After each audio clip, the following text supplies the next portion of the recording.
First and foremost, I know a lot of you are talking about the Britney Spears documentary. I watched it. I'm glad we're going to have the conversation about it today. So Britney is back in the spotlight because of this new documentary called Framing Britney Spears. It explores her life and the tabloid exploitation of her troubles. The film also dives into the 13 years that her father, Jamie, has been her conservator, which has spawned, of course, the Free Britney movement and the hashtag. Now, a lot of stars are supporting Britney on social media, including Andy Cohen, Bette Midler, and Sarah Jessica Parker. The film interviews some of the paparazzi who covered her very public breakdown, like the time that she attacked one of their vehicles with an umbrella. You see the photo right there. It also examines Britney's very famous relationship with Justin Timberlake and exposes some of the questions she faced surrounding their breakup, like this interview with Diane Sawyer in 2003. You've had a rough year. You've had a year that would test a lot of people. Illness in the family, a breakup, this spasm of publicity. My goodness, hello. Ew, strong Britney. Yeah, it was a weird time. Ew, I'm embarrassed. Can we stop? And Britney was 22 there. So the question is, looking back at everything that happened to Britney, was she treated unfairly? And do stars like Justin Timberlake or Diane Sawyer owe her an apology? If you go on social media, you see that there's a lot of people with their pitchforks out for Justin Timberlake, for Diane Sawyer. And before I get Tori in on this, because I know you have a unique perspective, I'm being told, Tori, I just want our viewers to also understand, if you have not seen the documentary, this moment really stuck out to my husband and I. In fact, we had to rewind it. We could not believe it. It's a Family Feud clip. Watch. Name something Britney Spears has lost in the past year. Her husband. Get something. The hair. There it is. She's lost her sanity. And she lost her mind. I'm sure Britney appreciates that. Absolutely. Let's find out what are the other things she's lost this past year. Number 2, 5, or 6, or 7, or fans. All righty, there you have it. Wow. Tori? Yeah, I just wanted to say, Sam, great clip that I think they showed in the documentary that speaks to how the pop culture climate was. I just want to be super honest. If we're going to talk about being woke on the show, and we always say we're 100, I have to be really woke and actually apologize and own up to something that I failed at. I was a pop culture consultant for a lot of channels back then, and I fully mocked Britney Spears. I fully made fun of her. I poked fun of her mental health, the umbrella. I laughed at her. I mocked her.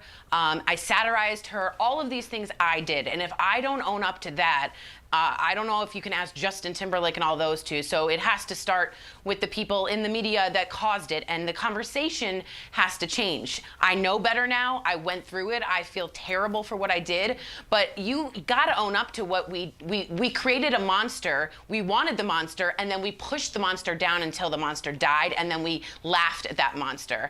And I just think I was part of that problem, and I'm going to own up to that. Well, I think listen, I think that's a great take and very personal to you, Tori. But I think we have to break this down into pieces, right? Diane Sawyer's interview, to me, wasn't that outdated. She cheated on Justin Timberlake. She was 22 years old. It's a fair question in my mind, okay? So that's just me. The Family Feud, that would never happen today. We've grown as a society and as a culture. And as far as apologizing, Tori, where does the list end? This is just the beginning, right? We have to go back to the Paris Hilton, Justin Bieber's, the Corey Haines. I mean, the list is never ending. Lindsay Lohan's, I mean, she was just teared apart in the media. Absolutely, absolutely. And I just want to add one more thing that might not be a big deal. I don't like that Britney is not actually in this documentary herself. I didn't like that Tiger Woods wasn't a part of his documentary that people are profiting on HBO. So I don't like that part of it. But Britney piece we'll get back to. Yeah, I don't know if Britney, I see your point there. You always want to hear from the source. I don't know legally if Britney, so according to the New York Times, who's behind this documentary, right, they reached out to Britney's camp a number of times, but to their point, their narrative, the New York Times said that it's impossible to actually get to Britney. Now remember, if her father and all these people, they are alleged, right, alleged to not have Britney's best interest. Now that's just alleged, but if that's the case, do you really think that they're going to allow Britney to tell her side of the story? So that's a whole nother caveat to that documentary. Now, to your point in regard to, are we different now, today, than we would have been, 20 years ago, 15 years ago, when we saw everybody poking fun at Britney Spears? I 1,000% think that we are different today. Now, Diane Sawyer, yes, was she doing her job? Is it anything compared to was it terrible? Yeah. But again, that was almost par for the course back then, to your point, Jeff. However, they never pushed or talked about the narrative about Justin Timberlake. Britney never said she cheated on Justin Timberlake. So that did come off misogynistic, and that was brought up. But she did.